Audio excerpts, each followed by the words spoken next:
Bonjour à toutes et à tous, bienvenue sur cette vidéo numéro 3 de la série Introduction aux services de cloud de Microsoft Azure. Et dans cette vidéo, je vais parler de machines virtuelles dans Azure. Donc, les machines virtuelles dans Azure sont des machines virtuelles qui fonctionnent sur des hyperviseurs de type Hyper-V.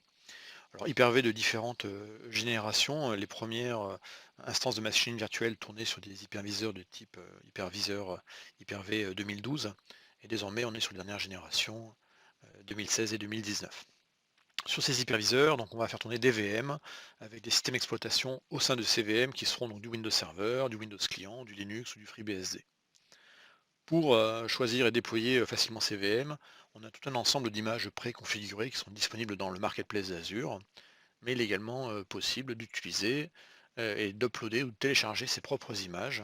Attention, ces images devront être au format de disque VHD, non pas VHDX. Dans CVM, on va avoir un agent Azure qui va permettre une administration plus riche, on va le voir par la suite dans les différentes options que je vais présenter. Et pour se connecter à distance sur ces machines virtuelles, on va pouvoir utiliser les protocoles tout à fait standards de type RDP, WinRM ou SSH dans le cadre de Windows. Alors, SSH parce que dans Windows Server 2019 désormais, on peut avoir du SSH. Et puis pour les environnements Linux ou FreeBSD, on va bien entendu pouvoir faire du SSH.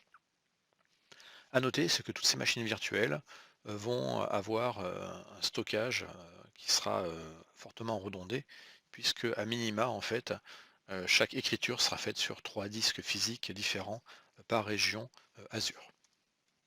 Et puis les machines virtuelles dans Azure, en fait, peuvent avoir différents gabarits, différentes puissances, en fonction des usages qu'on va en faire. Et donc on a toute une série de lettres différentes correspondant à des familles de machines virtuelles différentes en termes de puissance, en termes de processeur, en termes de fonctionnalité. Dernière chose, il y a 2 tiers qui existent, le tiers basique et le tiers standard. Alors ces 2 tiers se retrouvent aujourd'hui, à ma connaissance, uniquement dans les séries A, qui sont les séries initiales, la famille initiale de machines virtuelles dans Azure. Retenez que les tiers basiques sont très peu performants et sont plutôt un usage de test and dev, et que les tiers standards sont nécessaires pour de la production. Donc, on va commencer par les séries les plus généralistes, les séries A et les séries D. Donc, la série A, c'est la série historique. Elle va commencer de A0 et puis ensuite jusqu'à une lettre plus élevée, à 12 ou à 14, je ne sais plus. Et, donc, c'est vraiment les anciennes générations de machines virtuelles. C'est du très généraliste. C'est pas les plus puissantes, mais c'est pas non plus les plus chères. Donc, c'est tout à fait utilisable. On On va quand même préconiser plutôt désormais, pour, un usage généraliste, hein, en termes de VM, d'utiliser, les séries D. Les séries D sont un petit peu plus, récentes et là encore, on va voir qu'au niveau, des différentes, lettres, de famille, on a également des générations. Donc on aura, les A2, on aura les DV2, les DV3 et cetera. Donc effectivement désormais, les AV2 sont un peu plus intéressantes, en termes de performance que les séries A, de la même façon que les DV2 sont un peu plus intéressantes que les séries initiales, série D. Les séries B, B comme Burst, ce sont des séries qui sont parfaites pour des applicatifs qui n'ont pas une énorme consommation CPU, on va dire, faible à modérée et qui peuvent de temps en temps prendre des pics de consommation CPU. Mais vraiment, c'est des pics qui sont ponctuels et potentiels, on n'est pas sûr de les avoir. Donc c'est très bien les séries B pour du test and dev, c'est très bien pour des petits serveurs, pour des microservices, pour des environnements, des petits environnements avec des moteurs Docker, et cetera. Heu, donc comment fonctionne la série B? Ben, ça fonctionne un petit peu comme les voitures dans le film, Fast and Furious avec, donc ce fabuleux, film, série de films, américains où, dans les premiers épisodes, l'objectif en fait était de faire des courses de voitures avec des voitures, dopées à la nitroglycérine. Et donc, le principe de la nitroglycérine, c'est que quand il y a des courses, alors surtout en ligne droite, mais heu, quand le conducteur a besoin, le pilote a besoin de plus de puissance, il appuie sur un bouton et puis ça va, vider la nitroglycérine dans le moteur et ça va donner plus de puissance et plus de vitesse, au véhicule. Mais ça, ce sera pendant un instant qui sera relativement court, c'est-à-dire le temps de vider le réservoir, de nitroglycérine. La série B, c'est à peu près pareil en fait, la série B, elle a un réservoir de puissance CPU, heu, utilisable à un instant T, hein, en cas de pic, ou de demande de CPU plus importante. et elle va pouvoir piocher dans ce réservoir qui est un réservoir limité, hein. Et une fois que le réservoir, donc elle va pouvoir avoir plus de puissance CPU pendant un temps relativement court. Et puis ensuite, bah, une fois que le réservoir sera vide, elle sera capée à sa puissance d'origine. Et puis ce réservoir, après, bah, il se remplit dans le temps quand le serveur en fait n'est pas en pic de consommation CPU. Voilà. Les séries DV3 et EV3 donc, sont des nouvelles générations de machines généralistes. Elles ont pour particularité d'être hyper-threadées, hein, donc quand on va regarder une série DV3 où on vous annonce 4 vCPU, en fait c'est 2 vCPU hyper-threadés, pour être plus précis, hein.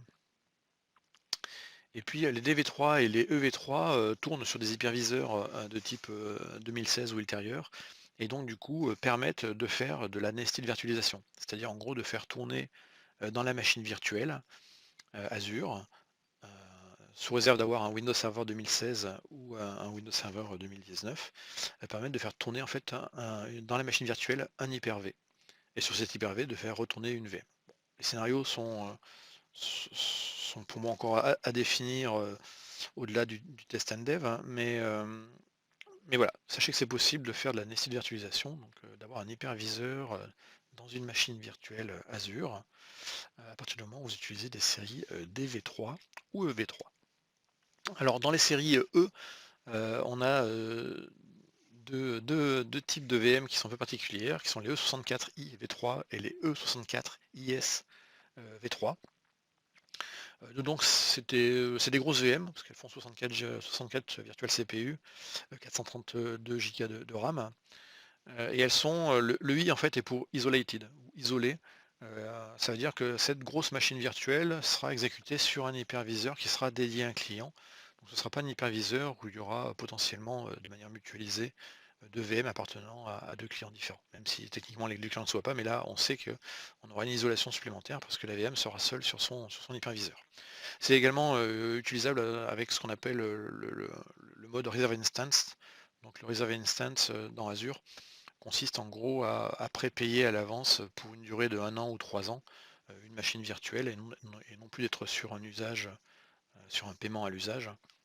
Donc en fait on achète à l'avance 1 an ou 3 ans d'exécution d'une VM et du coup on a un prix qui est significativement plus intéressant et réduit par rapport au prix normal.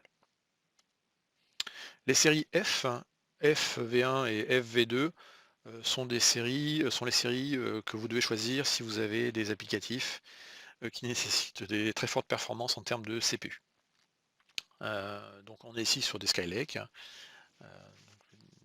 parmi les dernières générations de processeurs de chez Intel, et les VM FV2 peuvent aller jusqu'à 72 vCPU, 144 Go de RAM par VM.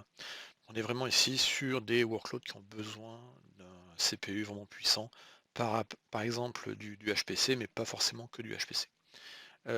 Ces séries ont par défaut les V2 du stockage premium qui est activé, donc du stockage SSD haute performance. Et puis on peut l'activer dessus également, ce qu'on appelle le Accelerated Network. Je crois que je vais en parler plus loin dans cette vidéo ou dans la vidéo sur le réseau. Les séries H comme HPC, donc là c'est vraiment des séries qui sont dédiées en fait à faire du calcul et du traitement potentiellement distribué. Donc il y a quatre différents types de VM en H. Donc il y a les H, entre guillemets, les H généralistes.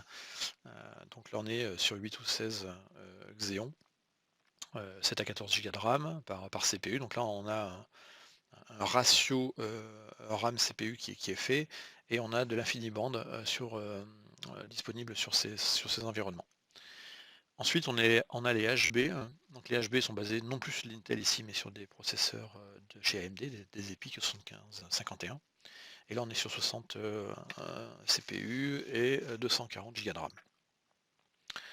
Les HB2, on est encore sur de l'EPYC, 120 CPU, 480 Go de RAM. Et puis les HC, qui sont donc, eux, cette fois-ci à nouveau sur du Intel, encore du Intel dernière génération, 44 CPU Core et 352 Go de RAM. Donc c'est des machines pour des traitements assez particuliers. On est ici sur des calculs de type simulation, sur des calculs de type réservoir, enfin des calculs vraiment dédiés au monde du traitement du compute en HPC. On peut également faire du traitement par du GPU, et dans ce cas-là, on va plutôt se tourner vers les séries N. Alors, le N des séries N vient de NVIDIA. Ces séries, effectivement, quand on regarde les NC, NV, ND, etc., tout ça, c'est du NVIDIA derrière.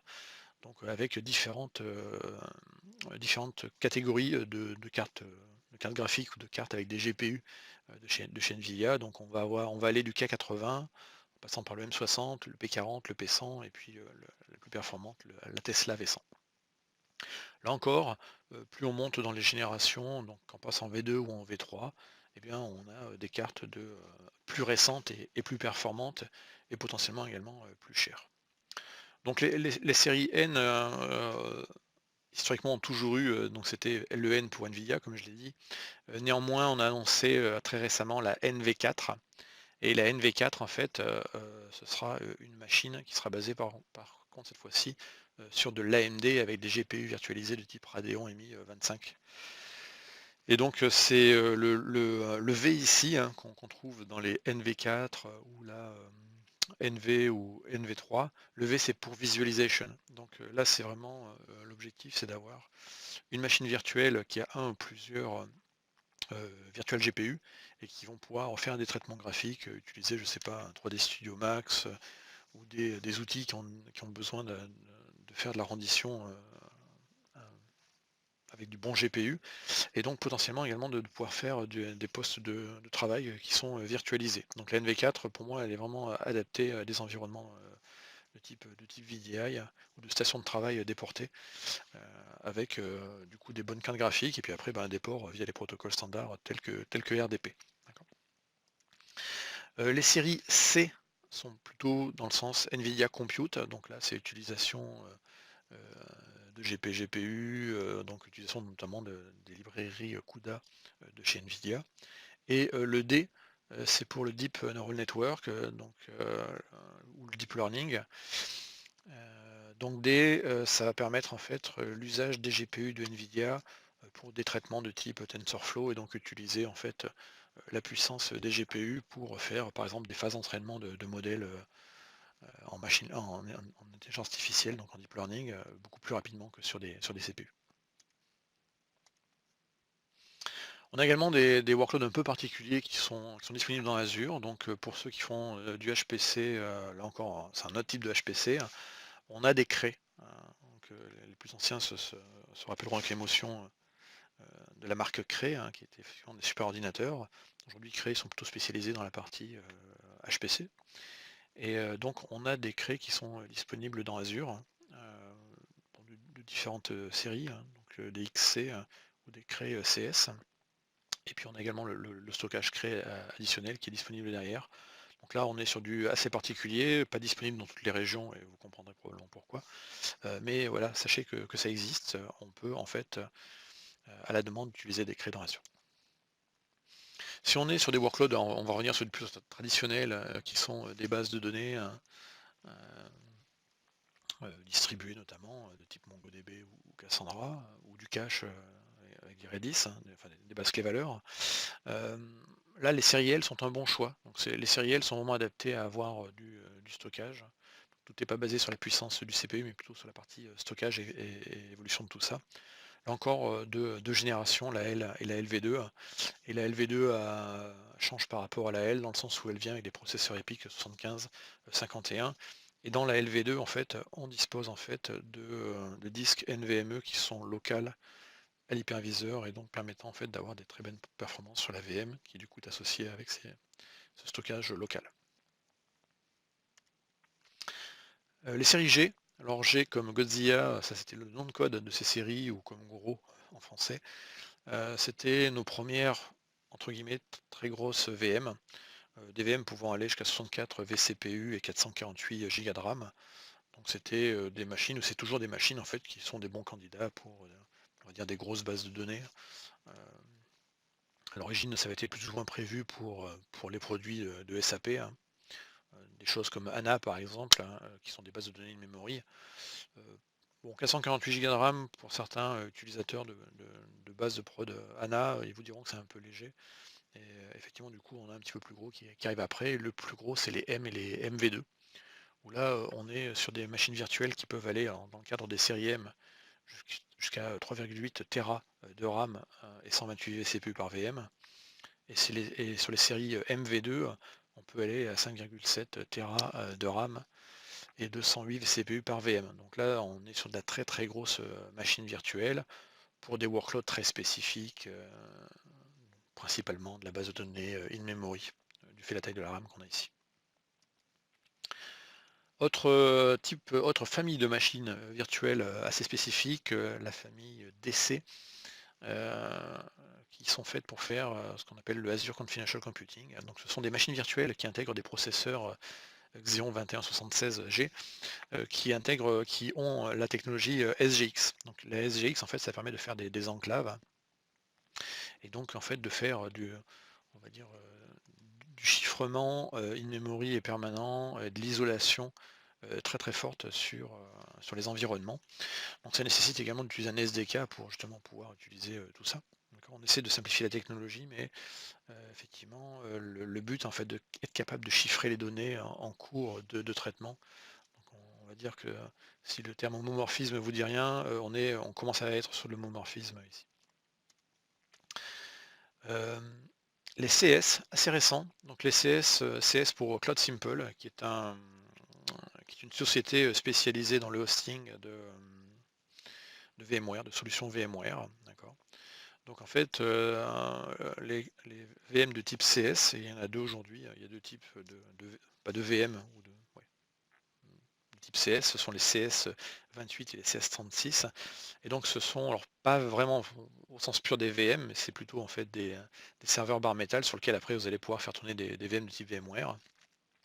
Et donc en fait ce sont des unités de compute que vous allez pouvoir provisionner et réserver pour créer, alors je devrais mettre des guillemets, des clouds privés sur une infrastructure de cloud public. Donc en gros, amener un environnement VMware qui vous est dédié avec des machines réservées, le tout qui sera hébergé dans nos régions Azure.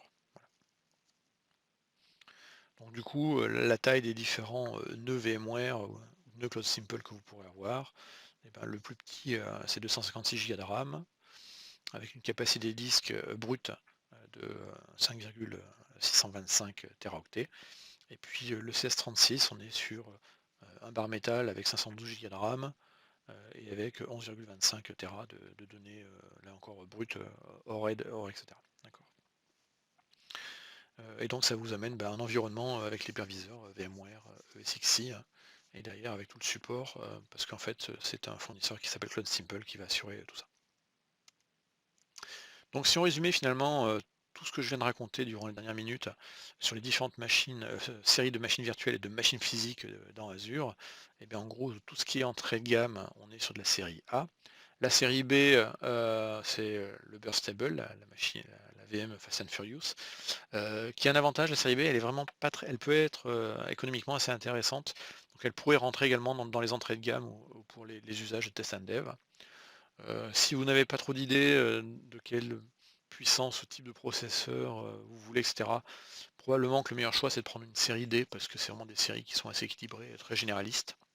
Si vous avez besoin de faire du calcul sur du CPU, série F, faire du Azure Confidential Computing, donc de faire du chiffrement de la donnée même en traitement, ce serait les séries DC. Avoir des nœuds VMware, et bien dans ce cas-là, ce sera les solutions de Cloud Simple avec les séries CS28, CS32. Les VM qui seront optimisés pour la partie mémoire seront les G, les E, V3, les M et les MV2.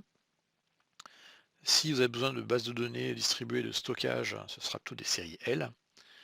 Si vous faites du HPC, alors très spécifique, vous aurez donc les machines physiques de type Cray. Vous aurez également les séries de machines virtuelles de type H quelque chose. Et puis pour tout ce qui est traitement via des GPU, alors GPU NVIDIA et désormais également GPU AMD, les séries N. Il nous reste la dernière machine physique qu'on peut trouver également dans Azure, qui sont les machines physiques certifiées pour SAP HANA. Et là, en fait, on a là encore des serveurs dédiés, certifiés par SAP dans certains usages de SAP HANA. Et là, on a des machines physiques qui vont pouvoir monter jusqu'à un petit peu plus, environ 20 Tera de RAM par machine physique. Alors, en parlant de machine physique ou d'hyperviseur, une option qui vient d'être présentée très très récemment par Microsoft. Très récemment, c'est fin de l'été, début septembre 2019. C'est ce qu'on appelle les Azure Dedicated Host. Donc c'est la capacité pour un client de se réserver, enfin de demander à avoir un hyperviseur, et donc un serveur qui lui sera dédié dans le data center d'Azure. Donc en gros, ça veut dire que sur cet hyperviseur, il n'y aura que ses VM à lui qui vont tourner, et on lui garantit qu'il n'aura pas les VM d'un tiers qui pourraient tourner sur le même hyperviseur. D'accord. Ça peut aider dans le cas de certaines contraintes réglementaires, ça peut aider également à adopter le cloud en ayant plus confiance. Ça aura certainement un coût, bien entendu. Et ça fonctionne également avec le Hybrid Cloud Benefit, c'est-à-dire que si vous avez déjà acheté des licences sur site de type Windows Server ou SQL dans le cadre de votre OA, eh bien vous pourrez réutiliser ces licences sur l'Azure Dedicated Host. Donc c'est-à-dire que quand on aura du Azure Dedicated Host, quand on va créer une machine virtuelle, à un moment, lors du process de création, on pourra préciser de dire bah, cette machine virtuelle, je veux que tu me l'amènes en fait sur cet Azure Dedicated Host. Donc quand on crée un Dedicated Host depuis la console d'Azure, en gros on va provisionner l'endroit où déjà il va être instancié, parce que c'est du matériel.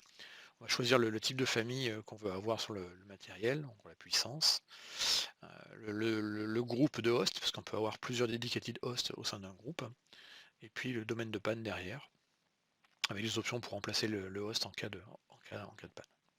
On précise également quand on provisionne un dedicated host, si on vient déjà avec ses licences Windows, et si on vient déjà avec ses licences SQL, auquel cas on facturera que le coût de l'AVM hors licensing de Windows ou de SQL. Et puis l'avantage du Dedicated Host également, c'est que le client peut choisir les plages de maintenance. Donc si par exemple, par hasard, il y avait une mise à jour qui est obligatoire sur l'ensemble des hyperviseurs d'Azure, dans le cas du Dedicated Host, le client peut dire non, moi tout de suite, je suis dans une phase où j'ai besoin d'avoir la haute disponibilité sur mes applicatifs et je veux pas qu'il y ait de maintenance parce que je veux limiter mon risque. Le client peut choisir de reporter la maintenance jusqu'à 35 jours en fait, donc à un contrôle finalement de ce qui se passe au niveau de la gestion du bar métal. Alors dans Azure, on a des VM de type Gen 1 ou Gen 2, donc ceux qui font de l'hyper-V sur site depuis des années connaissent la différence entre les deux, hein. Globalement, du point de vue OS dans la machine virtuelle, la Gen 1 va voir les disques, va avoir un contrôleur disque IDE versus du SCSI dans la Gen 2. Et puis le boot est plutôt un BIOS dans la Gen 1 versus de l'UEFI dans la Gen 2. Du coup, si on compare les générations 1 et les fonctionnalités entre les générations 1, les capacités, les possibilités entre une Gen 1 et une Gen 2, on voit par exemple que sur une génération 1 dans Azure, on ne peut pas avoir un disque OS qui est supérieur à 2 Tera, ce qui est possible avec la Gen 2. Et puis après, pour l'instant, c'est toutes des limitations qu'on voit, parce qu'il y a pas mal de fonctionnalités d'Azure ne sont pas disponibles en Gen 2.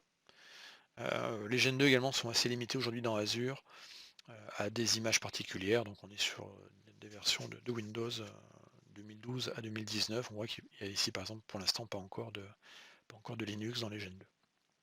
Et si on compare maintenant les Gen 2, hein, les fonctions d'une Gen 2 entre ce qu'il y a sur un Hyper-V sur site versus Azure, on voit finalement il y a plein de fonctions qui ont été apportées par les Gen 2 sur Hyper-V dans vos data centers qui n'existent pas aujourd'hui dans Azure. Par exemple le support du format VHDX ou le VTPM, etc.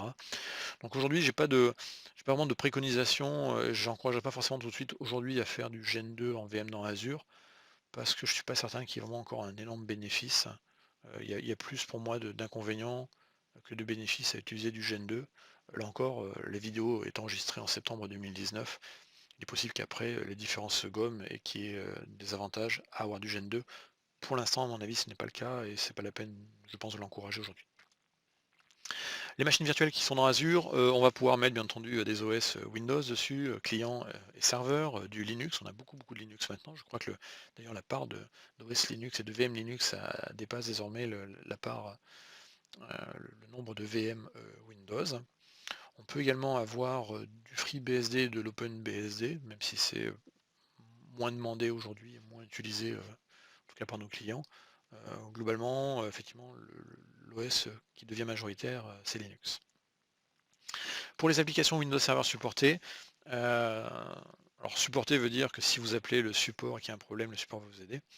Heu, il faut se référer à cet article-là, qui est l'article de référence qui évolue, au fur et à mesure des années et qui vous explique tout ce qui est possible et pas possible, d'installer, dans Azure avec un support de Microsoft. Au passage, cet article vous précise également que si vous installez un OS de type, par exemple, je dis n'importe quoi, Windows Server, 2012, dans, une VM Azure, vous ne pourrez pas upgrader ce serveur, l'OS de ce serveur vers une 2016 ou ultérieure.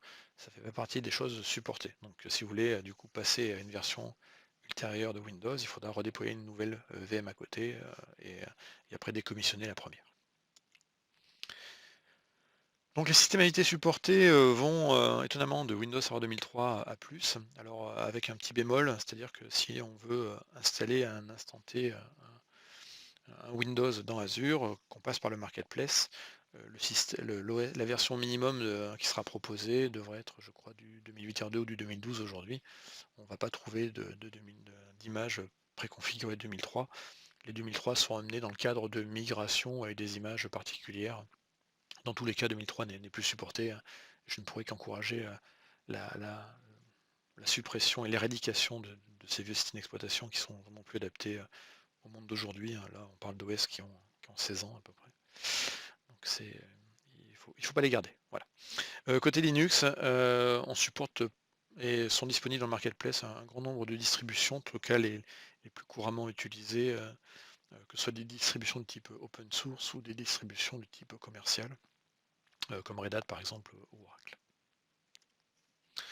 Hem, donc les distributions commerciales, les images sont amenées, par, les éditeurs, donc Red Hat amène ses images, et les maintient à jour, de la même façon que SUSE pour les SUSE Linux Enterprise Server.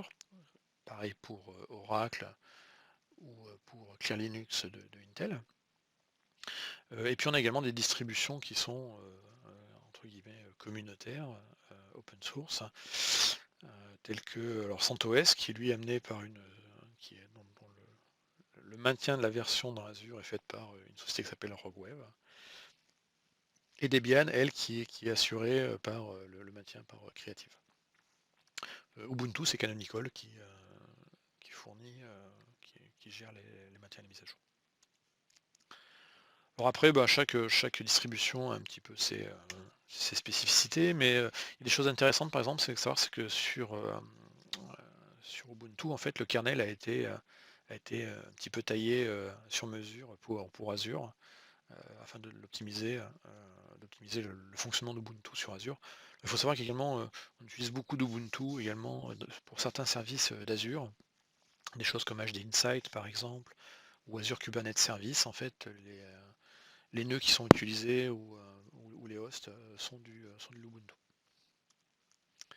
Ubuntu ou Canonical plutôt, Ubuntu est gratuit, mais Canonical peut également, gagner de l'argent en proposant un support de type entreprise pour les VM Ubuntu qui sont déployés dans les abonnements Azure, heu, Accor Entreprise ou PSUGO. Et donc il suffit d'attacher en fait ce qu'on appelle le Ubuntu Advantage Support à des VM, et là il y a 3 niveaux en fait qui valent plus ou moins cher, mais qui du coup vont vous apporter un niveau lié à l'OS Ubuntu en particulier. Et ça s'active directement depuis, le portail Azure. Donc les 30 premiers jours sont payables en une seule fois, et après, on a une facturation qui est à l'heure. SAP également, travaille beaucoup avec nous, donc on a effectivement des VM qui sont certifiés, pour SAP. Alors le partenariat SAP, date déjà d'il y a quelques années. La capture d'écran ici de l'article est vieille, mais globalement, effectivement, on a de plus en plus, un certain nombre de machines virtuelles avec, une famille et une taille donnée qui ont été, qualifiées et certifiées, pour l'usage de telle ou telle solution de SAP. Alors on essaie aujourd'hui d'orienter plutôt vers HANA parce que c'est la tendance et c'est la stratégie de SAP, mais on n'a pas que le support que pour HANA. Et puis, pour la partie large instance qui sont des machines physiques dédiées, là pour le coup, les machines sont 100 certifiées, et supportées aussi, côté SAP. Donc les VM là la liste a probablement changé, mais effectivement il faut sélectionner la bonne VM et vérifier qu'elle est certifiée par rapport à tel ou tel scénario de SAP. Et puis du coup pour SAP HANA et pour avoir réussi à passer certaines certifications, dont certains critères sont la performance, on a créé des optimisations sur les disques qui s'appellent les Azure Write Accelerator, qui sont vraiment dédiés en fait, au monde SAP et qui ne devraient pas être utilisés je pense, pour d'autres scénarios que SAP. Là encore, SAP, les régions qui sont ici ont probablement évolué, mais vérifiez chaque fois si la région qui vous intéresse pour le déploiement de SAP supporte bien soit les tailles de VM SAP qui vous intéressent, soit les SAP en dedicated host. Voilà, donc ces grandes instances SAP, voilà, matériel spécifique et dédié. Et au-delà du matériel, eh ben, il y a également effectivement le support partenaire, la notion de PRA, la dispo qui est garantie, et puis tout ce qui est sauvegarde et restauration. Alors, en termes de licensing, il faut savoir que dans Azure, en fait, on a globalement deux grandes options, hein. C'est venir avec sa licence, c'est-à-dire qu'on part d'une image qui est disponible dans un marketplace, et lors du déploiement, en fait, on va donner un numéro de licence. Ça, c'est l'option la plus couramment utilisée. Et puis il y aura également des licences de l'exécution avec du paiement à l'usage. Ça, c'est au choix de l'éditeur. L'éditeur peut dire, bah, moi, j'accepte que, par exemple, mon firewall de la marque X, Y ou Z, on puisse le démarrer pendant 2 heures et qu'on paye que 2 heures en fait, hein. Et dans le coût des 2 heures, en fait, une petite partie est reversée à l'éditeur, du coût correspondant en fait à la licence. Donc il y a aujourd'hui beaucoup d'applications qui sont certifiées pour Azure. Elle peut d'ailleurs bénéficier d'un logo, et il y a un programme de certification pour ça. D'accord. Et donc ces applications vont être listées dans l'Azure Marketplace, voire dans AppSource. Donc si vous êtes éditeur logiciel, que vous êtes intéressé pour apparaître dans le Marketplace Azure ou dans AppSource, azure.com/certified, et vous avez tout le détail de tout ça. À l'issue de ça, bah, du coup, vous êtes référencé, et les solutions sont classées dans un marketplace, une place de marché. Donc là qu'on peut atteindre, même si on n'a pas d'abonnement Azure, si on a envie d'explorer ce qui est disponible. Vous faites une recherche sur Azure Marketplace et vous arriverez normalement sur ce portail, sur lequel bah, on peut faire des recherches par catégorie, parce qu'il y en a tellement du coup qu'on a dû faire des systèmes de catégories. Et puis après, c'est dans ce marketplace que vous avez des informations sur le mode de licensing. Est-ce que c'est du mode Bring Your Own License? Donc en gros, on instancie une appliance et puis après on vient mettre son code licence dedans. Et quand vous avez Pay Varies, Price Varies, donc le prix peut varier, bah, ça peut être également des solutions qui sont en paiement à l'usage, ou qui sont en paiement, ou autrement en Bring Your Own License, et qui proposent les deux options. Voilà, donc allez voir à l'intérieur. Si vous avez également si vous voyez apparaître la notion de test drive, c'est très intéressant. Le test drive, en fait, depuis le marketplace d'Azure, vous permet en fait d'instancier, on va dire, un environnement de démonstration, bah, par exemple ici dans cet exemple de Palo Alto, qui sera valable pendant 1 heure à 2 heures, voire un petit peu plus. En général, c'est 1 heure ou 2 heures. Et puis, en gros, en quelques minutes, l'éditeur vous met à disposition un environnement pour tester un peu la solution, pour voir à quoi elle ressemble. Généralement, c'est fourni avec une documentation PDF qui contient un lab ou un scénario à suivre pour voir un peu explorer le produit. Donc ça, à retenir, c'est que le test drive, il est gratuit. Et il ne nécessite pas d'avoir un abonnement Azure, il ne nécessite pas de payer pour faire le test. Voilà. Donc là encore, c'est au choix de chacun des éditeurs de proposer cette option, le test drive, au sein du marketplace Azure. Alors le marketplace Azure, une fois qu'on a un abonnement Azure, on va pouvoir également le retrouver. C'est-à-dire que c'est un objet du portail Azure. Et donc ce que je vous ai montré tout à l'heure ici, ça c'est le portail Azure Marketplace pour rechercher, qui est public mais qui n'est pas lié à un abonnement Azure. Et là c'est la vue dans l'abonnement Azure et dans le portail Azure. Donc là on fait un système de recherche, et donc il va vous proposer après différentes choses à installer ou pas.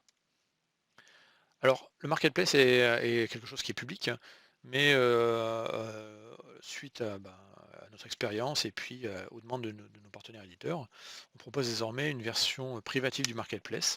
C'est-à-dire que les éditeurs peuvent proposer certaines versions de leur solution plus ou moins tunées, avec plus ou moins d'options, mais de rendre ces éléments de la marketplace visibles que par des clients que eux vont cibler en tant qu'éditeurs. Donc ce sera donc des offres qui sont comme le nom l'indique, privées, donc elles ne sont pas visibles dans le portail d'Azure ou le site web, sauf si on est le client. Et donc les offres sont publiables par le cloud partner Portal.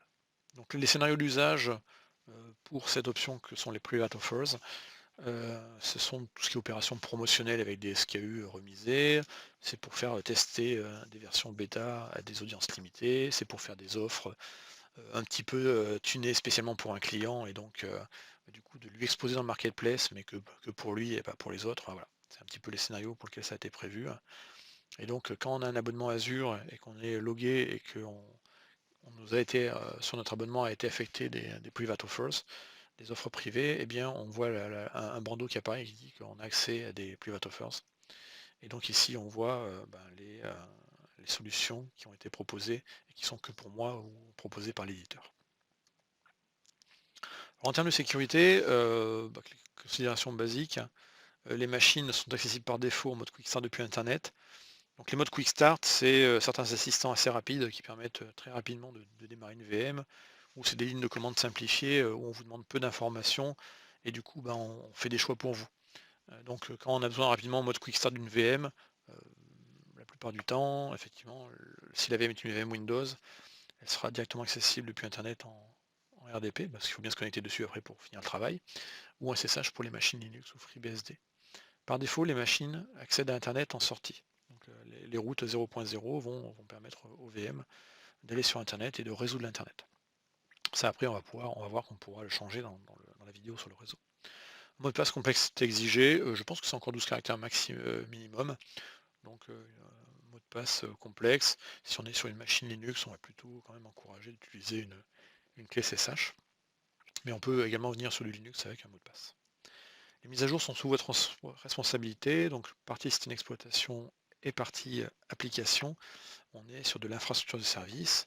Le fournisseur de cloud, en l'occurrence ici Microsoft, arrête sa responsabilité à fournir une plateforme de virtualisation qui soit performante et disponible. Ce qui se passe après au-dessus, la manière dont vous allez configurer et gérer vos machines virtuelles, c'est de votre responsabilité et de votre ressort.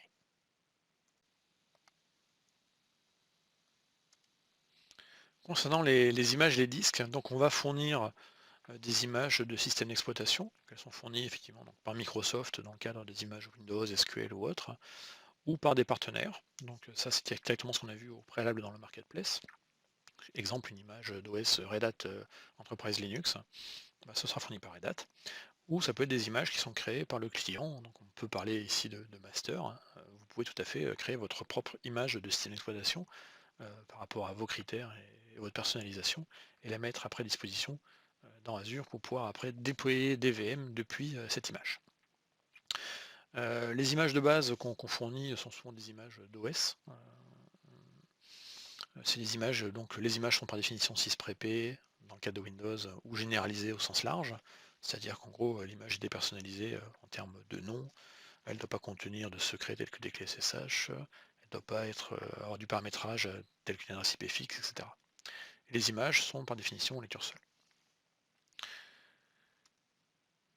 Les disques, c'est vraiment une fois qu'on va instancier une machine virtuelle qu'on va parler vraiment de disque. Donc on aura le disque du système d'exploitation, on aura les disques de données. Par définition, l'image est en lecture seule, parce qu'une fois qu'on l'a fait, on va s'en servir, c'est un référent. Et le disque, par contre, lui, comme c'est utilisé, c'est quelque chose qui est en écriture. Les disques sont créés lors de la création de la VM, mais on peut également ajouter des disques a posteriori à une VM. Les disques qui sont dans Azure, c'est un format VHD, donc on ne supporte pas encore le format VHDX, qui est assez commun désormais dans le monde du data center. Les VHD qu'on supporte sont que des VHD de taille fixe, donc on ne fait pas de taille dynamique. On ne supporte pas non plus le différentiel, comme on peut le faire dans un Hyper-V sur site. Sachez néanmoins qu'on peut convertir un VHDX vers du VHD, ça il n'y a pas de difficulté, les outils existent dans Windows en tout cas. Et puis c'est pareil, si vous avez un disque dynamique sur votre data center et que vous souhaitez en fait le rendre de taille fixe, les outils le permettent également, là encore dans Windows. Donc si on regarde les disques ou tous les volumes dans les machines virtuelles Azure, alors si on est sur du Windows, C ce sera l'OS. La lettre D ce sera un disque local au serveur qui est un volume associé à des données volatiles. Donc tout ce qui est temporaire, page file, etc. sera sur D. Et puis vos disques de données dans une machine Azure commenceront à E, F, etc. Donc ça, c'est ce qui existe par défaut. Si on est dans le monde Linux, eh ben c'est assez similaire, hein. Vous aurez dans votre mount, vous aurez un /SDA, SDB, etc.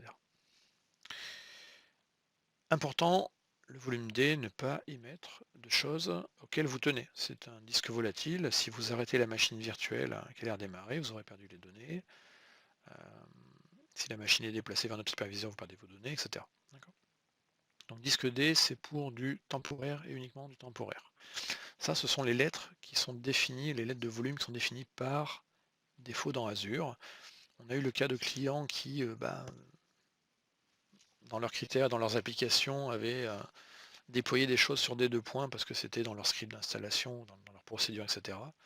Il est toujours possible de changer ces lettres, mais ça nécessite un peu plus de travail. En tout cas, c'est documenté avec un peu de PowerShell, on est capable en fait de modifier les lettres, même si je pense que c'est bien d'éviter de jouer à ça, si on se rajoute un peu de travail et on sort un petit peu de la norme de l'ensemble des VM d'Azure, ou dans Azure, effectivement, les VM ont une lettre D qui est pour du temporaire. Les disques qui sont dans les VM exécutés dans Azure, donc 32 Tera, ça c'est la taille maximum d'un disque. 64 si on est dans un format qu'on appelle Ultra SSD, mais c'est des cas très particuliers, mais retenez plutôt 32 Tera maximum. On peut combiner plusieurs disques ensemble, c'est-à-dire avoir plusieurs disques virtuels et après créer sur ces disques virtuels un volume avec un storage space par exemple à partir de 2012 ou avec du LVM sous Linux. Mais dans ce cas-là, en fait, le RAID qu'on va créer, ce sera un agrégat, un RAID 0, pour avoir plus d'espace et potentiellement plus de performance. Mais on ne va surtout pas faire du RAID pour faire de la résilience dans les VM d'Azure. On ne fait pas de RAID 5, on ne fait pas de RAID 2, on ne fait pas de RAID 10. Simplement en fait parce que la résilience elle est assurée par la fabrique de stockage qui est sous-jacente, qui fait que chaque fois que vous allez écrire quelque chose, en fait c'est écrit dans trois disques physiques différents qui sont dans trois enfin dans trois serveurs différents, dans trois racks différents, potentiellement dans trois salles différentes, voire dans trois data centers au sein d'une même région différente. Donc on ne s'occupe pas de faire la partie résilience en termes de RAID dans des VM dans Azure, c'est pas nécessaire. Important à retenir également, c'est que le nombre de disques qu'on peut attacher à une machine virtuelle dans Azure va dépendre de la taille de cette machine virtuelle. Donc de la taille dans le sens où si vous prenez une petite machine, genre une A0, vous allez pouvoir lui attacher un disque de données. Mais si vous allez vers une A7 ou une A8, eh bien vous pourrez attacher plus de disques derrière. Donc c'est très important de savoir un petit peu également combien on a besoin de volumétrie sur la machine et quel type de disque on va utiliser, combien on en aura, pour être certain de prendre le bon gabarit en fait, de machine virtuelle. Donc les disques durs dans une VM Azure, en fait, ils peuvent prendre deux formats. On peut voir ce qu'on appelle donc ce sera des VHD déjà, ça c'est la première chose. Mais soit ce sera un objet VHD qui sera stocké sous la forme d'un page blob dans un conteneur d'un compte de stockage Azure. Donc ça c'est vraiment ce que j'appelle le mode historique, parce que c'est comme ça qu'on faisait à l'origine. Donc les fichiers disques durs étaient présentés sous la forme d'un page blob stocké dans un compte de stockage. Et donc du coup était géré par ce qu'on appelle le provider de storage. C'est-à-dire qu'avant de créer une machine virtuelle dans Azure, quand on est dans ce mode-là, au préalable, il faut créer un compte de stockage, et dans ce compte de stockage, créer un sous-niveau qui s'appelle le conteneur, et ensuite mettre le disque dans son conteneur, et après créer la VM en disant utilise le disque dans son conteneur. Comme c'est géré par un provider séparé, du coup, ça nous posait un petit problème parfois en termes notamment de performance ou de résilience. C'est-à-dire que si une machine virtuelle était dispatchée sur un hyperviseur donné, eh bien le stockage qui était par le réseau n'était pas forcément toujours bien à côté de cette VM. Donc c'était pas très intéressant en termes de performance. On encourage, pour des raisons également de simplicité, plutôt aujourd'hui le nouveau mode qu'on appelle le manage disk, disque géré en français. Dans ce cas-là, en fait, on va toujours avoir en fait un VHD dans un compte de stockage, etc. Sauf que comme c'est managé, géré par Microsoft, en fait, vous n'allez pas le voir. On fait une abstraction de ce système derrière. Et du coup, en fait, on lit très fortement en fait, le disque à la VM en termes d'emplacement pour des performances et de la résilience. Et donc, du coup, l'objet manage disk devient en fait un sous-ensemble du provider compute. Donc automatiquement, effectivement, il y aura une meilleure disponibilité de l'ensemble parce qu'on va toujours bien faire suivre le disque avec la VM, même en cas de déplacement euh, dans le data center. Nouveauté assez récente de 2019, c'est les disques éphémères, le disque système éphémère. Euh, Tous les disques dans Azure sont stockés sur une fabrique, sur on va dire un stockage distribué. Donc en fait, les hyperviseurs accèdent au VHD via le réseau en fait. C'est c'est comme sur un gros SAN, on va dire. Euh, Et du coup, pour des raisons de performance, enfin, ça rajoute un petit peu de latence, hein. Donc en fait, le disque éphémère de type OS, l'idée en fait c'est de dire bah, le disque système le disque du système d'exploitation de l'AVM en fait sera hébergé physiquement, localement, directement sur le nœud Hyper-V sur lequel elle tourne. Donc, du coup, il y aura des meilleures performances, qu'il n'y aura pas la latence liée au fait d'aller chercher, de se connecter depuis des hyperviseurs via le réseau au disque dur qui est sur la fabrique. Et donc ça permet du coup de faire pour des workloads de stateless, type VMscale 7 par exemple, c'est très très intéressant en fait de pouvoir comme ça en fait rapidement démarrer en fait la VM ou un instancier des nouvelles. D'accord. Là encore, les bénéfices en termes de performance ici dans ces scénarios sont bien. Néanmoins, il y a des contreparties, c'est-à-dire que si le host a un problème, eh bien du coup les données sont perdues. Donc bon là encore c'est un disque OS, donc c'est pas très gênant, pas forcément très gênant, parce que les données sont plutôt dans un disque de données qui lui n'est pas éphémère sur l'hyperviseur, mais il faut effectivement connaître la limitation. Aujourd'hui toutes les VM ne sont pas encore supportées, tout type de VM ne supporte pas encore la notion de disque éphémère. La là est un peu différente, hein, on passe, là on est limité également. C'est que pour du manage disk, hein. Et puis, qu'est-ce qu'il y a d'autre? On ne peut pas redimensionner le disque, on le fait vraiment lors de la création, on dit les disques. Voilà. Si on utilise des disques attachés après au VM au-delà des disques éphémères, globalement, on va avoir 4 catégories de disques, du plus économique et le moins performant, au très très performant et plutôt assez cher. Donc, premier niveau, le standard HDD, donc ici à droite. Donc bon, bah, disque rotatif avec 2000 IO par seconde maximum, et puis une bande passante de 500 mégaoctets seconde. Alors, je précise ici, on est toujours sur des performances qui sont maximum. Ce ne sont pas des performances qui sont garanties. Donc on n'a pas de SLA sur les performances aujourd'hui. Pas plus que doivent l'avoir d'ailleurs nos concurrents. Mais c'est le niveau maximum que vous pourrez avoir. Donc on est sur une taille de 32 Go maximum, on l'a dit, 64 Go, pardon, 64, oui c'est ça, 64 Go sur les disques Ultra SSD. Donc le disque standard HDD, parfait pour du workload où on n'a pas besoin de grosses performances sur le disque. Ensuite, on a le standard HDD, où là on est sur une bande passante qui est légèrement plus élevée, des IO par seconde qui sont plus élevés, et néanmoins un prix qui reste raisonnable, enfin le rapport qui a été pris est plutôt même très bon, parce qu'on a quand même l'avantage du SSD ici, c'est-à-dire d'avoir une latence, donc il y a des accès qui sont quand même beaucoup plus rapides que sur des disques mécaniques. Et puis après, bah, là, quand vraiment les performances, et qu'on veut faire de la prod et qu'on a besoin effectivement d'avoir une bonne qualité, là généralement sur de la prod, on va partir sur du premium SSD plutôt. Qui a besoin, là il y a des besoins de performance, hein. Et donc le premium SSD, on va le voir je crois juste après, il y a différentes tailles de SSD, et en fait plus on va augmenter, plus la taille sera importante, plus la performance du SSD sera également importante. Dernier cas qui est actuellement encore en preview, je crois, ou qui est arrivé peut-être en JA, on va vérifier. Le Ultra SSD, où là on est vraiment sur des workloads très spécifiques et on retombe encore toujours sur ces fameuses bases de données de in-memory ou grosses bases de données, donc SAP HANA, SQL, Oracle, où là il y a besoin vraiment d'énormes bandes passantes et beaucoup d'IO par seconde. Et là du coup on sera vraiment sur du taillé presque sur mesure avec le Ultra SSD. Donc les SSD standards, C'est vraiment, l'option intermédiaire entre le HDD qui est vraiment pas cher, mais qui est pas très performant, et les SSD, premium qui eux peuvent, devenir chers, mais ils sont vraiment faits pour de la production. Donc retenez, voilà, standard SSD, pour des applicatifs qui sont pas très consommateurs en IO par seconde, pour du test and dev ou des petites applications. Le SSD premium, vraiment pour, des workloads de production, pour des applicatifs qui ont besoin, qui sont consommateurs en IO. Donc tout ce qui est effectivement base de données, applicatifs, et cetera, on ne doit pas se poser de questions, on prend du premium. Donc en termes de nommage, les objets, par rapport aux tailles de disque, quand on est sur du disque standard, ça va commencer par S, la nomenclature. Donc le disque le plus petit fait 32 Go aujourd'hui et le plus gros 32 Tera.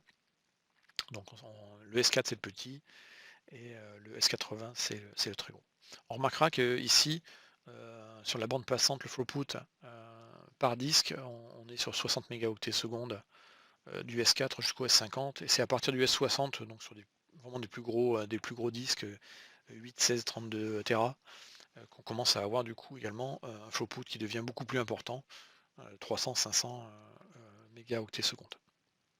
Donc là, on peut vraiment le dire, la taille a un impact ici, à partir du S60, la taille a vraiment un impact sur les performances. De la même façon, les SSD standards, donc la nomenclature c'est E, et là encore on est aligné sur les mêmes numéros, donc 4, 6, 10, etc. Donc 4 toujours 32. On voit effectivement sur du SSD ici qu'on n'a pas de différence sur les petits en termes de throughput ou en termes d'IO par seconde par rapport au SSD premium, mais c'est après effectivement où on va avoir la différence.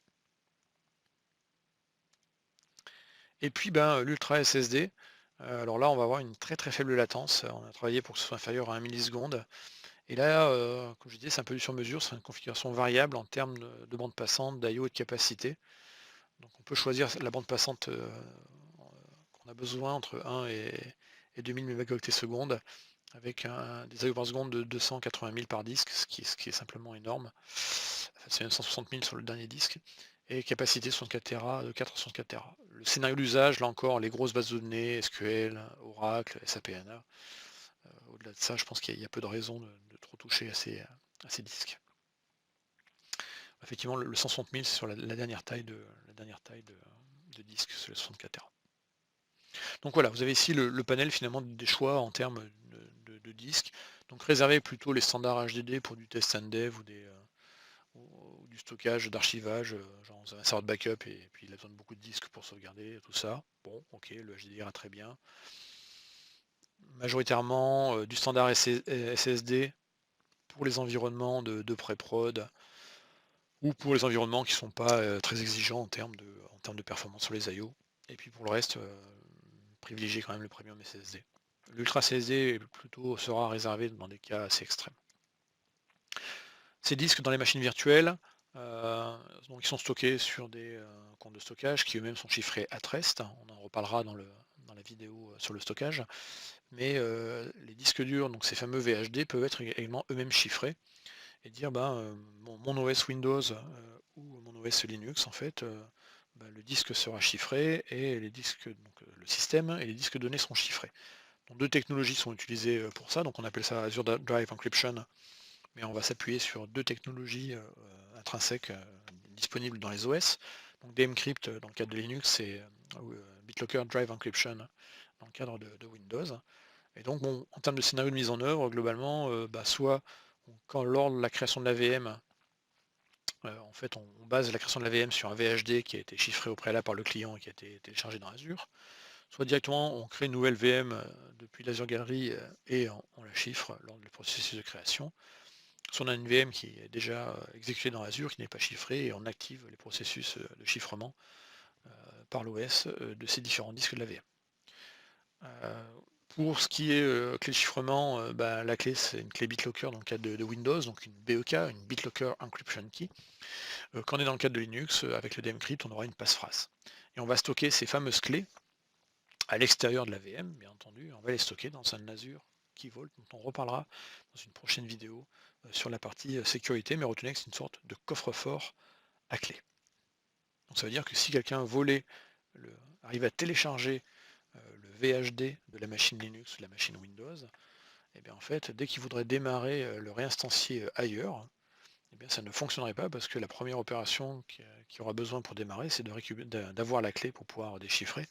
Et ça, ben, les gens ne l'auront pas parce qu'elles seront toujours dans l'Azure Key Vault, qui est donc réservé aux clients. Donc ici, j'ai mis un exemple de ligne de commande Azure CLI pour activer en fait le chiffrement sur une machine virtuelle qui était déjà exécutée. Donc j'ai fait le Azure VM Encryption Enable, j'ai précisé mon ressource group, le nom de la machine virtuelle, j'ai précisé le nom de mon key vault et puis d'autres paramètres. Je ne vais pas entrer dans le détail parce qu'on en parlera ailleurs. Mais en fait ici, donc j'ai fait ça pour deux machines virtuelles différentes. Et donc dans mon key vault, j'ai deux secrets, hein. Donc le premier, c'est une BitLocker Drive Encryption Key. Donc c'est vraiment la clé de chiffrement de mon disque dur de ma première VM Windows. Et là, on a, entre guillemets, en tant qu'administrateur du coffre-fort, on voit visuellement la clé BitLocker. Si on veut plus de sécurité, on peut également chiffrer cette clé de chiffrement avec une autre clé. Donc en gros, on va avoir une key encryption key, une clé pour chiffrer une autre clé. Donc une clé pour chiffrer la clé BitLocker. Et donc c'est ce que j'ai fait juste en dessous avec une autre VM, et c'est la commande qui est juste au-dessus, hein, où là en fait j'ai une BitLocker Drive Encryption Key qui a été chiffrée par une Key Encryption Key qui est elle-même stockée dans un autre coffre-fort. Voilà. Je vous l'ai dit, on peut envoyer son propre VHD, on peut créer ou on peut envoyer également son propre VHD dans Azure. Donc si on le crée, ben, on va le créer depuis une machine qui permet de créer enfin, des VM sur un hyperviseur Hyper-V, donc un Windows Server ou un Windows 10 avec Hyper-V. Très important, si c'est une machine Windows, avant d'uploader l'image, il va falloir sysprepper, généraliser l'image. Donc ça, c'est un process qui est très connu de tous les administrateurs Windows qui font des images. On va passer en mode out of the box expérience, on va généraliser, on va arrêter la machine, et à partir de là, ben, le VHD, c'est là où on va pouvoir travailler avec. Donc le sysprep, hein, parce que c'est l'outil qui est utilisé ici, va effectivement nettoyer la base de compte, nettoyer le nom, etc., etc. Alors dans le monde Linux, il n'y a pas vraiment de notion de sysprep. Du coup, en fait, pour les machines Linux qui sont dans Azure, on fait installer un agent dans les machines Linux qui s'appelle WA agent. WA, c'était le nom de Windows Azure, c'était le nom historique d'Azure. Donc c'est l'agent Azure en gros, hein. Et donc avant de généraliser, de préparer une image pour une VM Linux, on va faire un petit peu de ménage, donc nettoyer les clés SSH, nettoyer les bauds DHCP, changer la config dans les résolveurs. Donc on va pour le coup utiliser une commande de l'agent Azure, donc on va faire un sudo wagent-deprovision, et là ça va faire le petit nettoyage. Une fois que ça sera fait, on arrête la VM, et puis ben, on a son image qui est prête à être utilisée et à être uploadée. On peut également directement créer une image depuis une VM Azure, donc bah, si on n'a pas envie de créer des images localement dans son data center et puis après de les uploader, ce qui peut prendre du temps, on peut également créer son master depuis une VM dans Azure. Donc on peut la généraliser avec le process que je vous ai montré. Moi j'aurais plutôt tendance à encourager l'usage d'un outil open source qui s'appelle Packer, qui est fait par HashiCorp, et qui permet de faire des images dans Azure de manière très simple, et qui est ultra puissant comme outil, hein. Donc en gros ça va vous faire tout le travail de préparation de l'image et de construction de manière automatisée de l'image jusqu'à créer après l'objet dans Azure qui est prêt à être utilisé. Donc j'encourage très très fortement, si vous voulez faire vos propres masters de VM, à utiliser ce genre d'outil. À l'issue de ça, une image dans Azure, ben en fait, c'est un objet en tant que tel, c'est une ressource. Donc ici, j'ai une image que j'avais appelée Win16 Stan. Et donc, on a le type de l'OS, on a une URL à utiliser que j'ai cachée ici pour l'exemple. Et à partir de là, ben, cette image, vous allez pouvoir dire créer une nouvelle machine à partir de cette image. Donc là, cette fois-ci, vous n'allez pas utiliser une image du marketplace, mais utiliser l'image que vous avez créée, que vous avez ici. Toutes les machines d'Azure, on peut leur installer des extensions. Alors, les extensions ont plusieurs objectifs, ont plusieurs buts. C'est de déjà rendre l'administration plus facile de la VM, d'automatiser des déploiements de composants applicatifs, et puis également de supporter l'écosystème des partenaires qui vont venir en gros enrichir les OS de base qui sont installés. Donc on va voir qu'il y a plein de types d'extensions différentes. Mais ces extensions, vous allez en voir, on peut voir la liste des extensions d'une VM en allant dans les propriétés de la machine virtuelle. Et dans cet exemple ici, eh bien, j'ai 4 extensions. Donc la première extension qui est le YAS anti-malware, eh ben, c'est l'antivirus de Microsoft qui est automatiquement installé dans la machine virtuelle. J'ai le YAS Diagnostic qui est mon agent Azure qui me permet de remonter les diagnostics en termes de performance sur mon boot, etc. Le Monitoring Agent qui lui va me permettre de surveiller et de remonter des logs à l'extérieur de ma VM dans un système de logs dont on parlera plus tard. Et puis le Site Recovery Windows, c'est des agents qui vont permettre de faire du plan d'emploi d'activité ou de ma machine virtuelle, donc en gros de la répliquer dans une autre région d'Azure si j'ai besoin, par exemple, de pouvoir redémarrer, de réinstaller cette machine en cas de perte d'une région, par exemple. Donc là, c'est quelques exemples ici. Simplement en cliquant sur Add, en fait, on peut rajouter d'autres extensions. Donc dans les extensions, on a les notions de helper, donc c'est ce qui va permettre par exemple à un administrateur de faire le reset du mot de passe admin à l'intérieur de l'AVM ou de renommer le compte administrateur, de gérer les patchs dans une machine, de réinitialiser la couche réseau si on a fait une mauvaise configuration de la couche réseau dans l'OS de l'AVM et qu'on n'arrive plus à s'y connecter. Eh ben, le helper extension est assez intéressant là-dessus. Une extension qui est très utilisée, c'est ce qu'on appelle le custom script extension. Alors ici, j'ai fait une capture d'écran de la version Linux, mais elle existe également sous Windows. Elle permet en gros de déclencher des scripts dans une VM. C'est très souvent, même toujours utilisé, en général, quand on va faire des installations automatisées. On va dire, bah, crée-moi une VM, et puis à l'issue de l'installation de l'OS, je veux que tu me déclenches un script qui, par exemple, va aller déclencher la fin de la configuration d'Ansible et après appeler un playbook Ansible. C'est un exemple. Ou déclencher un fichier bash qui va m'installer des composants supplémentaires. Voilà. Donc ça, c'est vraiment une extension qu'on ne peut pas éviter dès qu'on commence vraiment à manipuler des VM dans Azure. Le Custom Script Extension, c'est vraiment très intéressant. D'autres choses intéressantes sont disponibles directement désormais dans les consoles. Donc on peut activer ce qu'on appelle l'auto shutdown, dire ben, cette machine, c'est pas une machine pour la production, elle me sert juste quand je suis à mes heures de bureau, c'est une machine de test. Et bah, plutôt que de la payer pendant 24 heures, bah, se dire ben, cette machine elle va s'arrêter le soir à partir de 19 h parce que je suis plus là. Et donc ça permet comme ça d'économiser sur la facture. Backup et Disaster Recovery, on en parlera plus tard, mais globalement directement depuis l'interface on peut gérer la partie sauvegarde d'une VM ou sa partie réplication vers une autre région Azure. Le Update Management porte bien son nom, ça va permettre de gérer la gestion des mises à jour de la machine. Inventaire, c'est pour l'inventaire logiciel. Le Change Tracking, c'est un suivi de tous les événements qui ont lieu sur la machine. Et le Run Command est très intéressant. Le Run Command, en fait, il vous permet très simplement, sans avoir à vous loguer dans la machine, d'exécuter des choses dans la machine depuis le portail Azure. Donc, par exemple ici, si j'aurais besoin d'avoir la configuration IP de ma VM sans me loguer dedans, bah, je peux directement exécuter la commande ici ipconfig et je vais avoir le résultat de ce qui se passe dans ma VM. Ou les paramètres RDP, ou si je veux faire un reset, le fameux reset du mot de passe administrateur, je peux le déclencher directement depuis Azure. Modifier le port de RDP, enfin, on a pas mal de choses. Ça c'est la version Windows, il y en a un petit peu moins dans la version Linux. Mais voilà. Alors Linux par contre il y a un truc qui est assez intéressant, c'est qu'on peut se loguer dans une machine Linux, alors je vous l'ai dit avec un login et un mot de passe, ou plutôt un login et une pièce SSH, ça c'est plutôt recommandé. On peut également se loguer dans Azure, dans une machine Linux qui tourne dans Azure, avec un identifiant Azure Active Directory, en gros votre email Office 365 et votre mot de passe. Donc ça c'est supporté sur un certain nombre de distributions, c'est actuellement encore en preview. Et vous voyez qu'ici j'ai fait une connexion SSH, là j'ai précisé TRL pour se loguer, et là j'ai mis mon adresse email Microsoft, et là j'ai marqué l'adresse email de l'adresse IP de la VM Linux sur laquelle je voulais me connecter. Et automatiquement en fait, avant de pouvoir avoir accès à mon shell via SSH, et ben, j'ai dû, ça m'a ouvert un navigateur sur microsoft.com/device-login avec un code, et j'ai dû me signer comme n'importe quelle application utilisant l'Azure Active Directory. Et une fois que j'ai été authentifié, ben, le login a pu se faire sur la machine Linux. Je trouve ça plutôt bien comme fonction. Autre chose intéressante, si on parle d'identité, la notion de Manage Identities for Azure, donc, alors qui s'appelle anciennement, mais qu'on a toujours dans la documentation, le MSI, Manage Service Identity.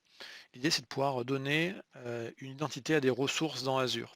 Et donc, si une ressource a une identité, eh bien, on va pouvoir faire dessus du RBAC, du Role Based on Access Control, j'en avais parlé dans la vidéo numéro 2. Donc c'est disponible les Managed Identity, pour les VM Scale Set. Donc dans le cadre de cette vidéo, la VM nous intéresse. On va pouvoir dire, bah, cette VM par exemple, elle a une identité et donc cette VM, je vais lui donner des privilèges par exemple ou des droits sur mon abonnement Azure. On pourrait imaginer par exemple une machine, virtuelle, hem, qui doit pouvoir déclencher des scripts ou faire des opérations de création de ressources dans Azure. Plutôt que lui laisser un login, un mot de passe ou l'équivalent, un SPN dans du code, bah, le mieux c'est d'utiliser une managed identity. C'est-à-dire que cette machine-là, en fait, heu, et ben, elle va, au même titre que dans un Active Directory, elle va pouvoir être définie dans des règles de permission, et cetera. Très, très intéressant les managed identities. Donc une managed identities, il y en a 2 types, le système assign qui est assigné juste à une instance, c'est le user assign qui est assignable à plusieurs instances. Bah, là encore, ça dépendra si on a un VM scale set ou des services managés qui ont plusieurs instances, tout simplement. Côté extension, on a également pas mal d'extensions de sécurité. Donc bah, la première, c'est la Microsoft Anti-Malware. Donc ça, c'est gratuit. Vous pouvez installer automatiquement Anti-Malware sur votre OS Windows directement par une extension. Mais vous pouvez également utiliser des solutions hors Microsoft, d'autres éditeurs qui ont créé tout ce qui va bien. Donc ça permet rapidement, par exemple ici, je sais pas, je prends l'exemple dans cette capture de S7 ou de Trend Mitro, de dire ben, le fait de mettre l'extension, d'activer l'extension pour la VM va déclencher automatiquement le provisioning à l'intérieur de la VM de l'extension en fait de l'ensemble des composants Trend ou set et puis raccorder le plus souvent en général ces composants à un système de gestion centralisé fait par l'éditeur tiers. Si vous allez sur la partie diagramme dans le portail d'Azure qui est assez riche pour la partie machine virtuelle, là également vous avez une visualisation des différentes briques ressources Azure qui constituent l'AVM. Donc on voit ici que j'ai une machine virtuelle avec une adresse IP publique, un subnet, qui a un disque OS ici, qui a une carte réseau, et puis qui a des extensions en dessous. Donc là, c'est une façon de visualiser un petit peu tout ce qui peut être activé sur une machine virtuelle. Outil intéressant, le boot diagnostic. Le boot diagnostic, en fait, il vous permet de voir ce qui s'est passé sur la console 0, on va dire, lors du boot d'une machine. Et donc ça, c'est très utilisé quand on doit faire du debugging parce que on a une VM qui ne veut plus démarrer. Et on ne sait pas pourquoi, parce qu'en fait, elle n'arrive pas à atteindre un niveau, un niveau d'état près qui vous permettrait de faire du RDP dessus ou du SSH. Et donc du coup, vous n'avez pas l'accès à distance dessus et vous êtes bien embêté. Donc le boot diagnostic, en fait, il permet effectivement de voir ce qui s'est passé. Alors c'est plus intéressant sur des environnements de type Linux que sur du Windows, parce que le boot diagnostic dans du Windows, or si vous êtes sur un système nano, peut-être Core, mais vous n'aurez pas grand-chose à part une mire. Par contre, la deuxième option qui est intéressante, c'est la serial console, qui permet en fait d'ouvrir en fait une console série, cette fois-ci sur un Windows ou un Linux, donc via un commun virtuel. Et donc là, ça vous permet vraiment de voir ce qui est en train de se passer en temps réel et pas juste un snapshot de ce qu'il y a eu sur le boot. Donc là, typiquement, en ouvrant la console, là, je voyais ici le démarrage de ma machine Ubuntu, et là, je le voyais défiler, et là, je peux faire de l'interaction, je peux me loguer, etc. après dessus. Run command, j'en ai parlé tout à l'heure, je l'ai mis 2 fois, je ne sais pas pourquoi. SLA pour les VM, donc je rappelle qu'un SLA c'est un Service Level Agreement, donc c'est un niveau de service garanti contractuellement. Donc là c'est du contrat, ça veut dire que si on ne respecte pas en tant que fournisseur ici une disponibilité, eh bien on rembourse à hauteur de ce qui n'a pas été assuré comme service. Donc si vous avez des availability zones, donc des zones de disponibilité telles que j'en ai parlé dans la vidéo numéro 1 liée au data center, eh bien, si vous avez au moins 2 VM qui font le même rôle et qui sont dispatchés dans 2 AZ différentes, on vous garantit contractuellement que vous aurez accès aux services réseau hébergés sur ces VM à 99,99% du temps. Là encore, il faut du coup avoir un workload qui sache être sur multi-VM. Donc, on va prendre, il y a 2 exemples qu'on peut prendre.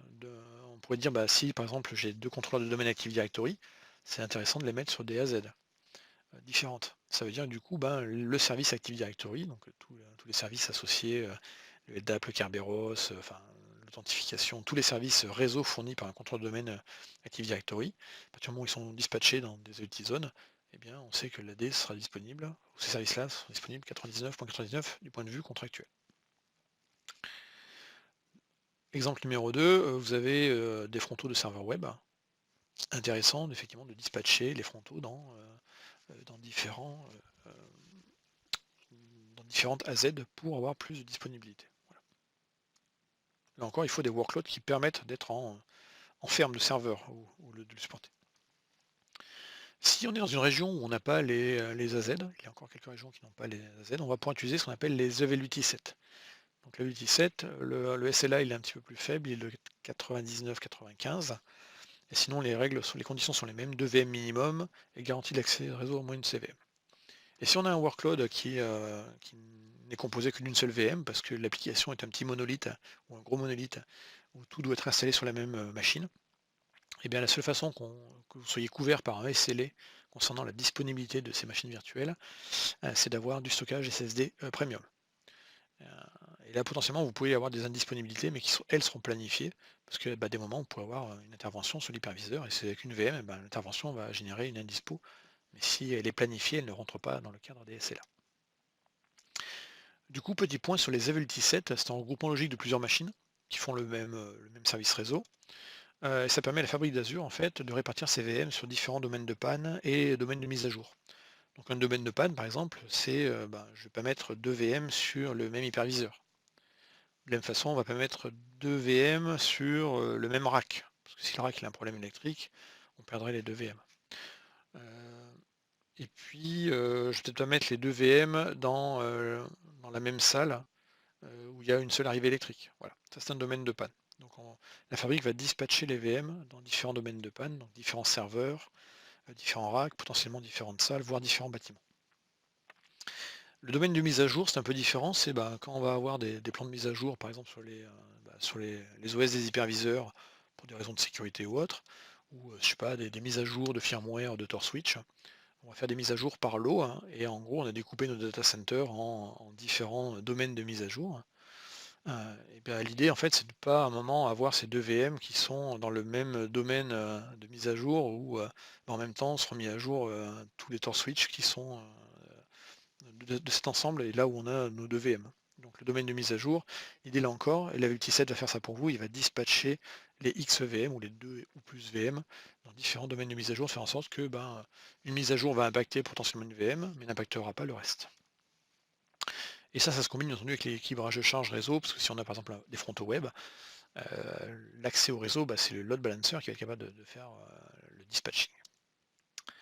Point important de toujours créer l'availability set avant de créer la VM. On ne peut pas affecter une VM a posteriori dans un availability set. Donc si on résume les options pour améliorer la disponibilité des VM dans Azure, si on est sur une mono VM, 99.9 si on a du stockage premium. Si on a la possibilité de faire des availability sets, on n'a que ça, on sera sur du 95, 99-95. 99-99 sur des availability sets.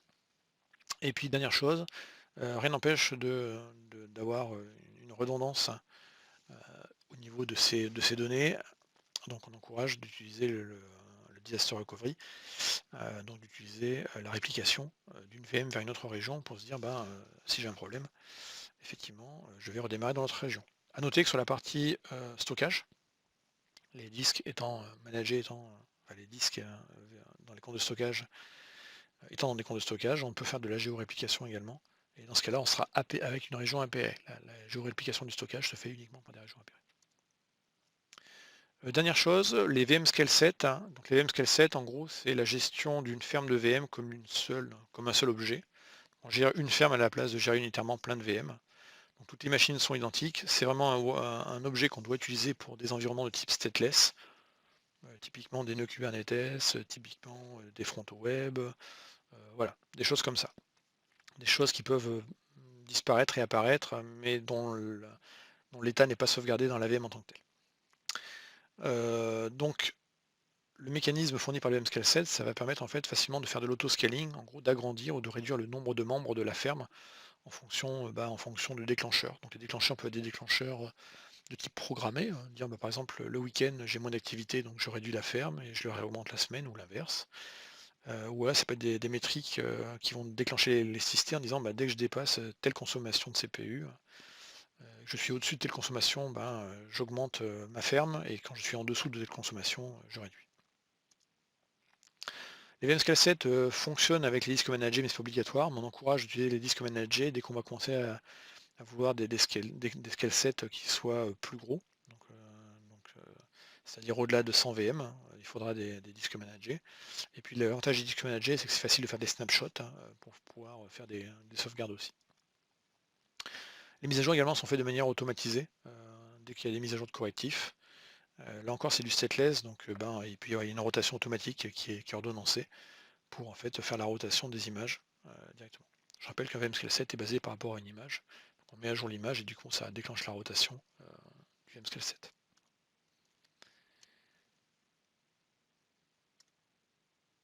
Les mises à jour aujourd'hui, elles sont limitées, elles sont pas valables. Cette fonctionnalité de mise à jour de VMScale 7, elle ne marche pas pour tous les OS.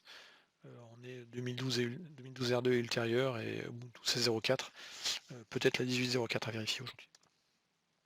Alors, les VMScale 7, ce qui est intéressant, c'est que cette ferme, on va pouvoir la dispatcher, donc on peut la mettre dans une ou plusieurs zones, si on a des zones de disponibilité disponibles. Donc ici, par exemple, on pourrait dire, je vais envoyer mon VMScale 7 dans une seule zone. Donc ici, quand on le créerait, on dirait, je dis ce VMScale 7 est dans la zone 1. Et dans ce cas-là, là, on aurait un VMScale 7, mais il reste dans une seule zone, c'est-à-dire une seule série de data centers. Ça, c'est l'option numéro 1. Mais on peut également faire du multizone, et donc créer un VMScale 7 où on dira, dispatche-toi sur les zones 1, 2 et 3. Et dans ce cas-là, automatiquement, la fabrique va faire le dispatch en fait de ces VM, les DVM du VMScale 7, sur les différentes zones de manière automatisée. Et point important, c'est que si vous voulez utiliser un VMScale 7 avec des zones de disponibilité, il vous faudra un load balancer qui soit capable de comprendre la notion de zone, et donc c'est le load balancer dans sa SKU standard.